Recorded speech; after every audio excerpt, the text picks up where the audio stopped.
बिस्मिल्लाहिर्रहमानिर्रहीम। अस्सलाम वालेकुम स्टूडेंट्स, क्या हाल हैं जी। अल्लाह से दुआ करता हूँ कि आप सब खैरियत से होंगे। स्टूडेंट्स, आज हम MTH 102 असाइनमेंट नंबर 1 जो ओपन हुई है आज, उसको हम सॉल्व करेंगे। इसके टोटल 20 मार्क्स हैं। क्वेश्चन नंबर 1 के 2 पार्ट्स हैं और ये थोड़े शॉर्ट क्वेश्चन है, और क्वेश्चन नंबर 2 लॉन्ग क्वेश्चन है। तो स्टूडेंट्स, अपने सॉल्यूशन की तरफ बढ़ते हैं, लेकिन उससे पहले आपसे रिक्वेस्ट करूंगा कि अगर आपने मेरा चैनल सब्सक्राइब नहीं किया तो मेरे चैनल को सब्सक्राइब करें और साथ में बेल आइकन को प्रेस करें ताकि मेरी हर आने वाली वीडियो आप तक पहुंच सके। Students, question number 1 part number 1 में वो कहता है कि find the conjugate of a complex number z is equal to 5 minus 9 iota. तो इसका हमने कॉन्जुगेट निकालना है। तो हम बढ़ते हैं अपने सॉल्यूशन की तरफ। ये मैंने क्वेश्चन नंबर 1 का पार्ट नंबर 1 यहाँ पे सॉल्व किया है। z is equal to 5 minus 9 iota. ठीक है जी। तो कॉन्जुगेट आपको पता है z के ऊपर बार ली जाती है, ये इसको हम कॉन्जुगेट कहते हैं। तो जब z पे बार लेंगे तो उसकी वैल्यू पे भी बार लेंगे। ठीक है। तो आपको पता है जब बार हटाई जाती है तो आयोटा के साथ वाली वैल्यू जो है वो उसका साइन चेंज कर दिया जाता है। यहाँ पे आयोटा नहीं लगा हुआ, ये आपने लगा लेने हैं। ठीक है। तो इस तरह हमारे पास आंसर आ जाएगा 5 प्लस 9 आयोटा। ठीक है जी। अब हम बढ़ते हैं जी क्वेश्चन नंबर 2 की तरफ। क्वेश्चन नंबर 2 में हमें वो कहता है, सॉरी, क्वेश्चन नंबर 1 का जो पार्ट नंबर बी है उसको सॉल्व करते हैं। पार्ट नंबर बी में वो कहते हैं कि evaluate the complex number, complex number की वैल्यू आपने फाइंड करनी है। तो इसका सलूशन जो है वो भी मैंने सॉल्व कर दिया है, वहाँ पे देखते हैं। ये बी पार्ट है 2 प्लस 6 आयोटा 3 प्लस 7 आयोटा।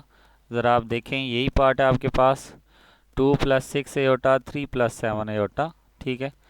तो इसको सॉल्व करते हैं। आपने क्या करना है, जो इसका डिनोमिनेटर है, जो डिनोमिनेटर होता है उसके, ये डिनोमिनेटर 3 प्लस 7 आयोटा, इसके कॉन्जुगेट से, कॉन्जुगेट क्या होगा 3 माइनस 7 आयोटा, उससे हम मल्टीप्लाई भी करेंगे और उसी पे डिवाइड भी करेंगे। अब ऊपर वाला नंबर ऊपर मल्टीप्लाई होगा 2 plus 6 iota multiply 3 minus 7 iota, और नीचे आ जाएगा 3 प्लस 7 आयोटा और 3 माइनस 7 आयोटा। ठीक है जी। तो यहाँ पे हम इनको मल्टीप्लाई करेंगे, हमारे पास आंसर आएगा जी, यहाँ पे गौर करें, पहले इस 2 को अंदर 3 माइनस 7 से मल्टीप्लाई कर लेंगे, फिर 6 आयोटा को अंदर मल्टीप्लाई करेंगे, और नीचे आपको पता है एक प्लस की वैल्यू और एक माइनस की वैल्यू है। ठीक है। तो हमारे पास फार्मूला लग जाएगा a plus b a minus b is equal to a square minus b square. तो यहाँ पे हमारे पास आ जाएगा 3 का स्केयर माइनस 7 आयोटा का स्केयर। तो ऊपर हम जब 2 को 3 से मल्टीप्लाई करेंगे 6, और प्लस माइनस माइनस 7 2 ज़ार 14, और आगे प्लस 18 आयोटा। ठीक है जी। और माइनस 42 आयोटा स्केयर, यहाँ पे आयोटा स्केयर लगाना है। ठीक है। तो अब हम क्या करेंगे, 6 प्लस, अब ये 14 प्लस 18 क्या बन जाएगा जी, plus 4 iota, minus 42 into minus 1, iota square की जगह पे उसकी वैल्यू माइनस 1 पुट करेंगे। तो ये हमारे पास आ जाएगा माइनस माइनस प्लस, तो ये आ जाएगा 6 प्लस 4 आयोटा प्लस 42, और नीचे भी हम आयोटा स्केयर की वैल्यू पुट करेंगे तो माइनस माइनस प्लस 49 हो जाएगा। ओके जी।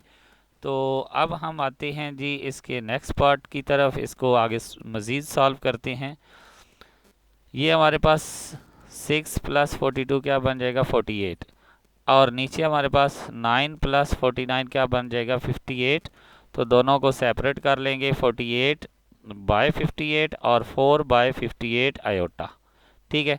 तो 2 पे कट करेंगे, 2 24 ज़ार और 2 29 ज़ार, इसी तरह 2 2 ज़ार 4 और 2 29 ज़ार 4। तो हमारा आंसर आ जाएगा 24 by 29 plus 2 by 29 iota. Okay जी। तो अब हम क्वेश्चन नंबर 2 की तरफ बढ़ते हैं। क्वेश्चन नंबर 2 में वो हमें कह रहा है जी, solve the given system in the reduce echelon form. ठीक है जी। तो इसमें हमारे पास वैल्यू दी हुई हैं, इनको हमने सॉल्व करना है। x1 x2 और x3 की वैल्यू फाइंड करनी है, लेकिन रिड्यूस इक्वलन फॉर्म की मदद से हमने करनी है। ठीक है जी, तो इसको मैंने सॉल्व किया है, एक बहुत ही आसान मेथड से मैंने सॉल्व किया है। आप ज़रा देखें, थोड़ा लेंथी है लेकिन आसान मेथड है। सबसे पहले आपने क्या करना है, इनको मैट्रिक्स फॉर्म में चेंज कर लेना है। मैट्रिक्स फॉर्म में x1 का फर्स्ट कॉलम बनाएंगे, यहाँ पे 2 फिर 1। ठीक है, तो ये फर्स्ट कॉलम x1 का बन गया। सेकंड कॉलम हम यहाँ पे 0x² लगाएंगे, क्योंकि यहाँ पे वैल्यू मौजूद नहीं है, तो यहाँ पे 0x2 लगाएंगे। ठीक है, तो ये सेकंड कॉलम इनकी वैल्यू का बन गया। ये याद रखना कि अगर वैल्यू के साथ माइनस है तो वो ज़रूर लगाएं, अगर प्लस है तो वो लगाने की ज़रूरत नहीं होती। थर्ड कॉलम x3 का बन जाएगा 1 1 एंड -3, 1 -1 एंड -3, ये हमारे पास थर्ड कॉलम बन गया। यहाँ पे हमारे पास x1 x2 x3 बन जाएगा और इक्वल टू ये वाली वैल्यू बन जाएगी। अब ये हमारे पास है जी, system can be written in the form of matrix. Matrix form में हमने इनको लिखा। अब हमने क्या करना है, ये जो मैट्रिक्स हमारे पास आया है 3×3, इसको लिखेंगे और साथ में ये वाला इसको लिखेंगे और साथ में कॉलन की मदद से इसको भी सेपरेट साथ साथ लिख लेंगे। ठीक है, तो इसको हम कहेंगे आर्गुमेंटेड मैट्रिक्स। ये हमारे पास आर्गुमेंटेड मैट्रिक्स आ गया। इसमें अब ये देखें, हमने रो ऑपरेशन की मदद से हमने इसको सॉल्व करना है। ठीक है, रो ऑपरेशन की मदद से। तो ये मैंने आर्गुमेंटेड मैट्रिक्स लिखा। अब यहाँ पे मैंने लिखा है R2 - R1।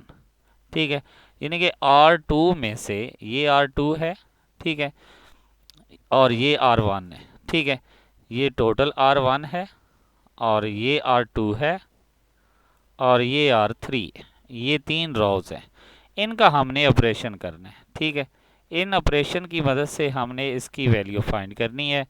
तो ज़रा मैं आपको बताऊं कि ये हम ऑपरेशन क्यों करेंगे।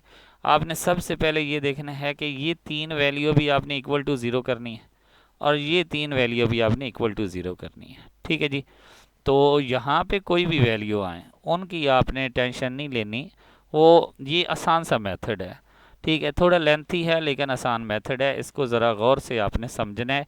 कोई भी क्वेश्चन होगा आपको ये नहीं करना पड़ेगा कि रो को किससे मल्टीप्लाई कैसे डिवाइड करूं, तो आसानी से आप कर पाएंगे। ठीक है, तो इससे मैंने क्या किया, यहाँ पे सबसे पहले एक ज़ीरो तो मेरे पास दी हुई है, लेकिन पहले मैं इन तीनों को ज़ीरो बनाना चाहता हूँ, इन तीनों को। तो पहले ये 2 को ज़ीरो बनाऊंगा। कैसे बनाऊंगा, मैं R2 में से R1 को माइनस कर दूंगा, क्योंकि यहाँ पे 2 है, तो यहाँ पे जब 2 - 2 करूंगा तो 0 आ जाएगा। इसी तरह R2 में से 0 माइनस किया तो 4 ही आ जाएगा। -1 से -1 माइनस किया तो -2 आ गया, और आगे इधर -2 में से -1 माइनस किया तो -3 आ गया। ये मेरा ऑपरेशन हो गया जी, कौन सा, R2 - R1।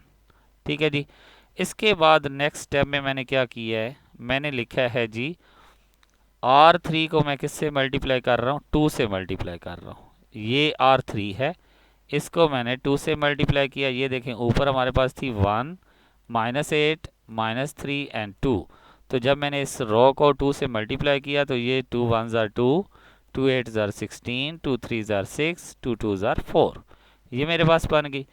तो अब मैंने क्या करना है, इसको ज़ीरो बनाना है। यहाँ पे देखें, ऊपर भी ज़ीरो है, यहाँ पे ज़ीरो बनाना है। तो अब मैं लिखूँगा R3 में से R1 माइनस करूँ, तो ये 2 - 2 क्या आ जाएगा, 0, 16 - 0 क्या आ जाएगा जी, 16, और 6 - 1 क्या आ जाएगा जी, -7, और 4 - 1 क्या आ जाएगा, 3 आ जाएगा। ओके जी, इसके बाद नेक्स्ट हम बढ़ते हैं। अब यहाँ पे मैंने लिखा है 4 × R2। R2 जो है उसको मैंने 4 से मल्टीप्लाई किया है।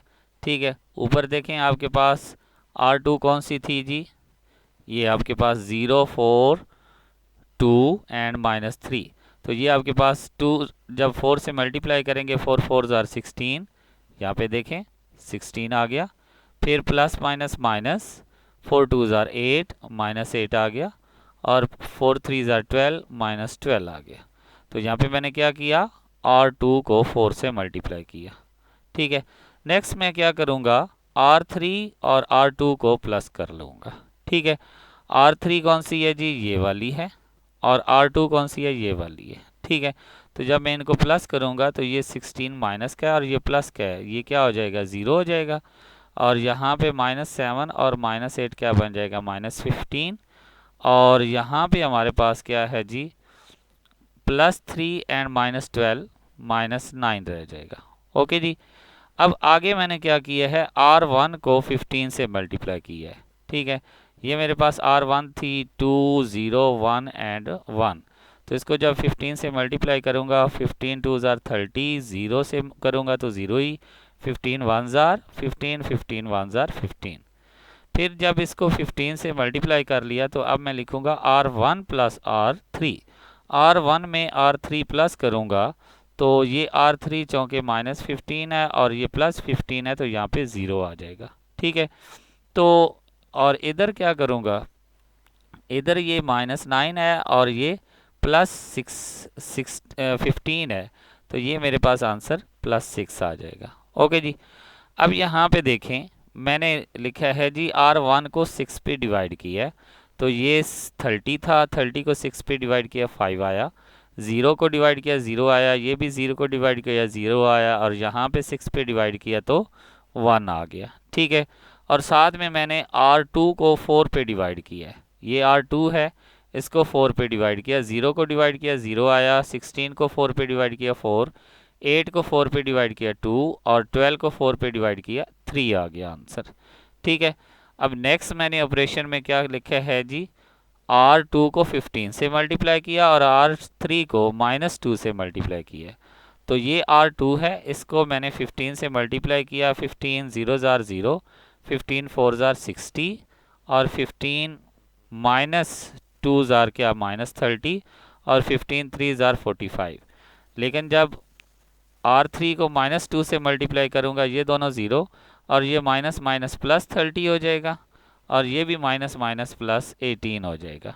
ठीक है, फिर नेक्स्ट मैं करूँगा R2 प्लस R3, R2 और R3 को प्लस कर दूंगा, इन दोनों को प्लस कर दूंगा, तो मेरे पास क्या बन जाएगा जी, ये R2 और R3, तो ये -30 और ये +30 है, तो यहाँ पे 0 रह जाएगा, और ये -45 +18, आंसर क्या आ जाएगा, -27। ओके जी, अब ये मेरे पास देखें, जो मैं चाह रहा था कि ये 6 जो डिजिट्स हैं, 6 नंबर्स हैं, ये 0 हो जाएं, तो इनको मैंने इस ऑपरेशन से 0 कर लिया, ये तीनों और ये तीनों। ठीक है जी, अब यहाँ पे मुझे 1 चाहिए यहाँ पे, तो मैं क्या करूँगा, मैं लिखूँगा R1 को 5 पे डिवाइड करूँगा, R2 को 60 पे डिवाइड करूँगा, और R3 को 30 पे डिवाइड करूँगा। ठीक है जी, तो बाकी 0 हैं चौके, तो इसलिए सिर्फ इनको ही डिवाइड करना पड़ेगा। ठीक है, तो 0 को किसी पे भी डिवाइड करें, आंसर 0 आ जाता है। तो यहाँ पे मैंने इन तमाम रोज़ को R1 को 5 पे डिवाइड किया है, R2 को 60 पे डिवाइड किया, और R3 को 30 पे डिवाइड किया है, तो ये मेरे पास 1 1 आ गए। ठीक है, और इधर हमारे पास जो आंसर आया है, ये 1/5, ये x1 की वैल्यू है, ये -27/60। इसको जब मैंने सिंप्लीफाई किया है 3 पे सिंप्लीफाई किया है, तो मेरे पास -9/20, और ये मेरे पास 18/30 है, इसको 6 पे सिंप्लीफाई किया है तो 3/5। तो इस तरह मेरे पास आंसर आ गया है जी, x1 की वैल्यू आई है, x1 is equal to 1/5, x2 की वैल्यू -9/20 एंड x3 की वैल्यू 3/5। ये मेरे पास असाइनमेंट थी, जिसका मैंने सोल्यूशन आपको दे दिया है। अगर आपको ये PDF फाइल में चाहिए या वर्ड फॉर्म में चाहिए, तो इंशाल्लाह 26 को आपका इसका सोल्यूशन जो है वो मिल जाएगा। आप मेरे व्हाट्सएप पे विज़िट करें और आपको ये सोल्यूशन मिल जाएगा इंशाल्लाह। नेक्स्ट कोई भी क्विज़ या कोई भी आपकी असाइनमेंट हो, आपके पास हाज़िर होऊंगा। तब तक के लिए इजाज़त दें, अल्लाह हाफिज़।